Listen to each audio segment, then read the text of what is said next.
Hey, what's up? Chris Pakaz over here with Car Buying Tips 101. Before anyone calls me out for what I'm about to say today, kindly let me make it clear. This is purely for enlightenment purposes.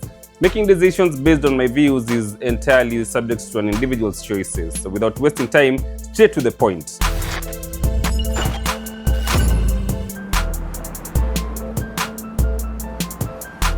These are the 10 mistakes you don't need to make when bargaining with a car dealer at the showroom in the Kenyan market. Number 1, avoid overexcitement. Marveling and giggling at every statement from the car dealer gives them a leeway to milk the best out of you. Keep calm.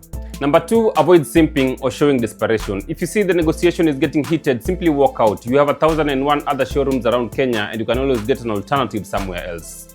Number 3, avoid going to the showroom looking unkempt and fatigued. If you travel a long distance, take some time and rest, freshen up, go to the showroom, you'll be in a position to make an informed decision.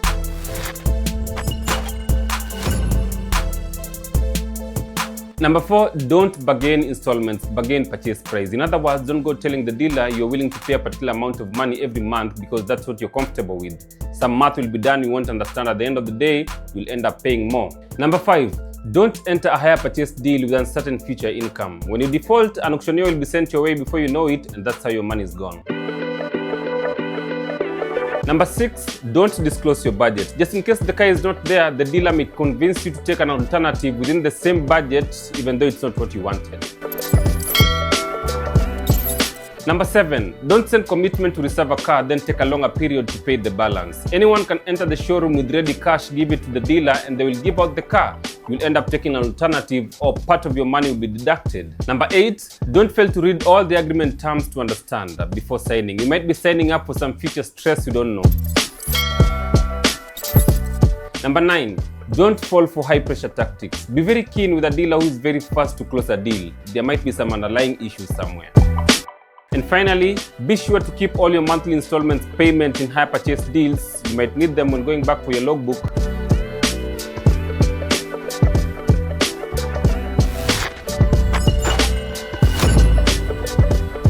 When it comes to the question of whether you should buy locally or import your car, some Kenyans prefer importing from outside market, which is okay. But did you know there's some downsides to importation as well? Let's find out in the next segment.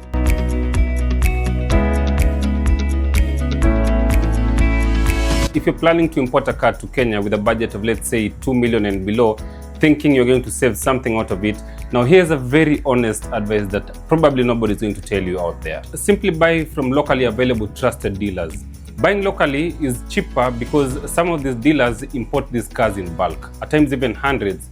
So whenever they buy them from Japan, they're given discounts, like shipping rates discounted, buying rates discounted, at the same time storage rates discounted. For that reason, local sellers keep their margins low so that they can dispose these cars very fast. The process of buying a car is more involved with people adding their professionalism to help you get a car. They're also adding their margins because they're in business and they have to make profit out of it.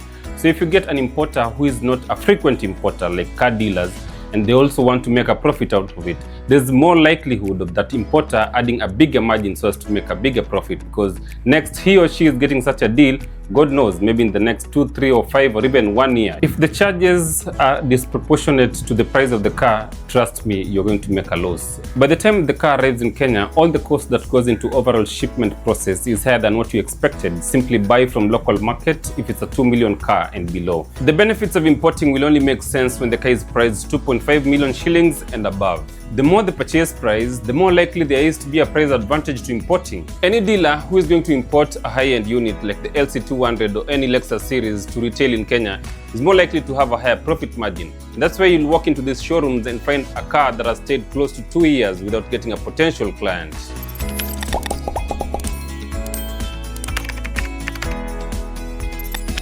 Another reason you might want to import from outside is the more money you plan to spend on this car, the more discerning you're likely to be about specifications of this particular car. And the range of choices available locally is much more restricted, so you're likely to choose between very few cars. So as you can tell, if the car is relatively priced low in the Kenyan market, buying locally is ideal. If the car is a bit expensive, then importation will save you quite a fortune.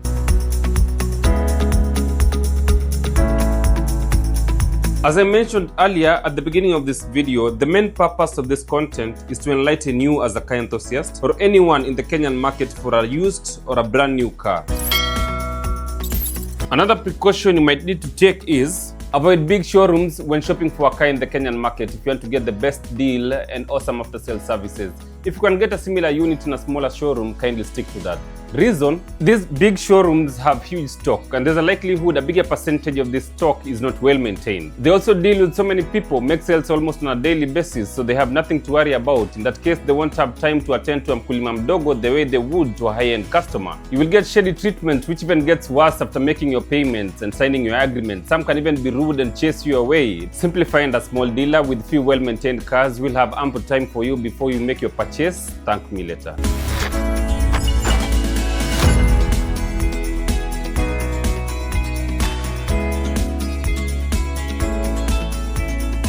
We have three common drivetrains when it comes to cars, and I'm sure you've heard terms like two-wheel drive, four-wheel drive, and all-wheel drive. Your drivetrain works in conjunction with the engine to deliver power to either a set or all of the wheels. In two-wheel drives, power is supplied to either two front wheels or two rear wheels. So we have a case of front-wheel drives and rear-wheel drives. In this case, we have less power needed to make this happen. For four-wheel drives, we have power supplied to all the wheels, the front and rear tires. In this case, we have more energy needed, and that's where we get the heavy SUVs. When it comes to all-wheel drive, power is applied to every single wheel depending on their need to overcome certain conditions like slippery surfaces, mud, or even swifter launch.